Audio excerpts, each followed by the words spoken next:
అందరికీ నమస్కారం. బ్రిటిషు వారిపై తిరుగుబాటు చేసిన చెంచులు, ఆదివాసీలను స్వాతంత్ర సమరయోధులుగా ఎందుకు ఎక్కువగా గుర్తించట్లేదు? ఎక్కువగా ఈ ఆదివాసీలను తిరుగుబాటుదారులుగాను, దోపిడీదారులుగాను చూపిస్తున్నారు. చాలా తక్కువ మందికి మాత్రమే స్వాతంత్ర సమరయోధులుగా గుర్తింపు దక్కింది. బ్రిటిషు వారి పాలనకు వ్యతిరేకంగా భారతదేశంలో అందివచ్చిన అన్ని మార్గాల్లో అనేక పోరాటాలు చేశారు. ఈ పోరాటంలో ఉన్నత విద్యావంతుల నుండి ఏమీ తెలియని అమాయకుల వరకు కుల మతాలకు అతీతంగా అన్ని వర్గాల వారు వారికి తోచిన విధంగా పోరాటాలు చేశారు. ఆ విధంగా పోరాటం చేసిన ఇద్దరు చెంచుల గురించి మనం ఈరోజు తెలుసుకుందాం. చరిత్రలో కొందరికి ప్రాధాన్యం దక్కింది. ఆత్మశుద్ధితో పోరాటాలు చేసిన ఎక్కువ శాతం మందికి చరిత్రలో ఎక్కడా చోటు దక్కలేదు. అఫ్కోర్స్ వాళ్ళు పేరు ప్రతిష్టల కోసం పోరాడలేదనుకోండి, కానీ వాళ్ళ బలిదానాల మీదే స్వేచ్ఛా జీవనం చేస్తున్న మనం వాళ్ళను గుర్తు చేసుకోవాలి కదా. అలాంటి వారిలో ఆంధ్రప్రదేశ్లోని నల్లమల అటవీ ప్రాంతంలో బ్రిటిషు వారి సైన్యాలను ఎదిరించి చెంచుల హక్కుల కోసం, అటవీ సంపద కోసం బ్రిటిషు వారిపై తిరుగుబాటు చేసిన నాయకులు, ఆ నాయకుల్లో ఆ ఇద్దరు చెంచులు, ఒకరు శ్రీ కుడుమల పెద్ద బయ్యన్న గారు, రెండోవారు హనుమంతప్ప గారు. ప్రస్తుతం ప్రకాశం జిల్లాలో ఉన్న పెద్ద దోర్నాల మండలం పెద్దచేమ గ్రామానికి చెందినవారు పెద్ద బయ్యన్న. ఈ పెద్ద బయ్యన్న చెంచులపై బ్రిటిషు పెత్తనానికి వ్యతిరేకంగా ఉద్యమం చేశారు. ఇతన్ని పెద్ద బయలోడు అని కూడా పిలుస్తారు. వీళ్ళు చెంచులు అంటే ట్రైబల్స్, అడవుల్లో దొరికే వాటి మీదనే ఆధారపడతారు. ఆ ఉత్పత్తులే వీళ్ళకి జీవనాధారం.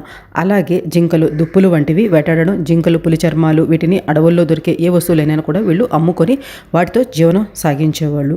బ్రిటిషు వాళ్ళు ఈ అటవీ ఉత్పత్తులపై ఆంక్షలు పెట్టారు. అడవుల్లో దొరికే వాటిపై కూడా పన్ను వేశారు. చాలా కాలం వీటన్నిటిని భరించారు. ఒకరోజు పెద్ద బయ్యన్న ఈ చెంచులను అందరినీ పిలిచి సమావేశపరిచి ఈ బ్రిటిషు వాళ్లపై మనం తిరగబడాలి, లేదంటే మన జీవనమే కష్టమవుతుందని చెప్పి అందరితో కలిసి తుమ్మలబయలు గ్రామాన్ని స్థావరంగా చేసుకొని తిరుగుబాటు చేశారు. ఆ సమయంలోనే అన్ని చోట్ల బ్రిటిషు జెండాను ఎగరవేయాలి అని బ్రిటిష్ ఆఫీసర్లు ఉత్తర్వులు జారీ చేశారు.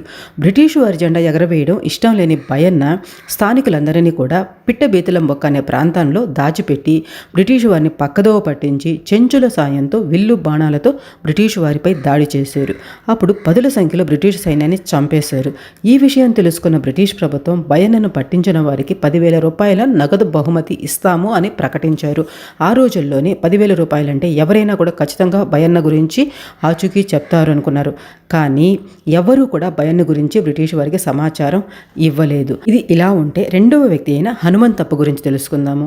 ఈ హనుమంతప్ప కర్నూలు జిల్లా కొత్తపల్లి వాసి. చెంచు జాతికి చెందిన హనుమంతప్ప మెట్రికులేషన్ వరకు చదువుకున్నారు. ఒక సమయంలో బ్రిటిష్ వాళ్ళు స్థానిక చెంచు మహిళతో అసభ్యంగా ప్రవర్తించడంతో హనుమంతప్ప రక్తం మరిగింది. ఎప్పుడైనా కూడా ఎలాగైనా కూడా ఈ బ్రిటిష్ వాళ్ళను తరిమి కొట్టాలి అని స్థానిక చెంచులను కొన్ని గ్రూప్స్గా ఏర్పాటు చేసి బ్రిటిషు వారితో పోరాడేదానికి సిద్ధం చేశారు. అదే సమయంలో హనుమంతప్పకు బయ్యన్న గురించి తెలిసింది. బయ్యన్నతో చేతులు కలిపి ఏకకాలంలో వివిధ ప్రదేశాల్లో బ్రిటిషు వారిపై దాడి చేయాలని సిద్ధమయ్యారు. ఈ విషయం తెలుసుకున్న బ్రిటిషు వాళ్ళు వీళ్ళిద్దరిని ఎలాగైనా పట్టుకోవాలి అనేసి ఎంత వెతికినా కూడా వీళ్ళిద్దరూ దొరకలేదు. ఈ బ్రిటిషు వాళ్ళు పెచ్చరువు మీదుగా తుమ్మబయలు చేరుకొని స్థానిక చెంచులపై కాల్పులు జరిపారు. అయినా కూడా ఎవరూ వీళ్ళ గురించి చెప్పలేదు. తన తోటి వారి ప్రాణాలు కాపాడడం కోసం బయ్యన్న బ్రిటిషు వారి ముందుకొచ్చి లొంగిపోయారు. బయ్యన్నను బంధించారు. హనుమంతప్పను కూడా బంధించారు.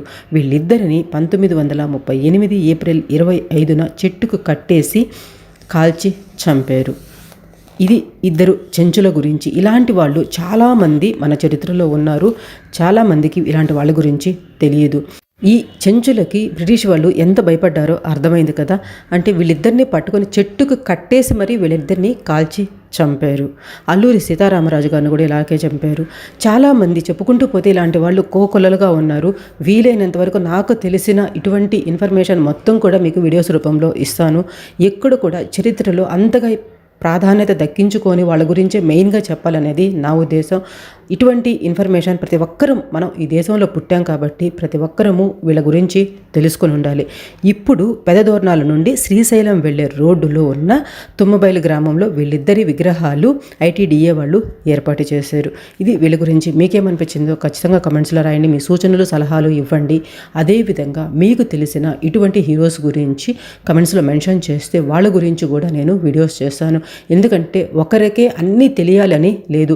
నాకు తెలిసిన నేను మీకు చెప్తున్నాను. మీకు తెలిసింది కమెంట్స్ రూపంలో తెలియజేస్తే మన అందరం కలిసి మరో 10 మందికి ఇటువంటి విషయాలు తెలియజేద్దాము. నచ్చితే లైక్ చేయండి, వీలైనంత ఎక్కువ మందికి షేర్ చేసేదానికి ట్రై చేయండి. నచ్చితే సబ్స్క్రైబ్ చేసుకొని సపోర్ట్ చేసేదానికి ట్రై చేయండి. Thanks for watching. జై హింద్.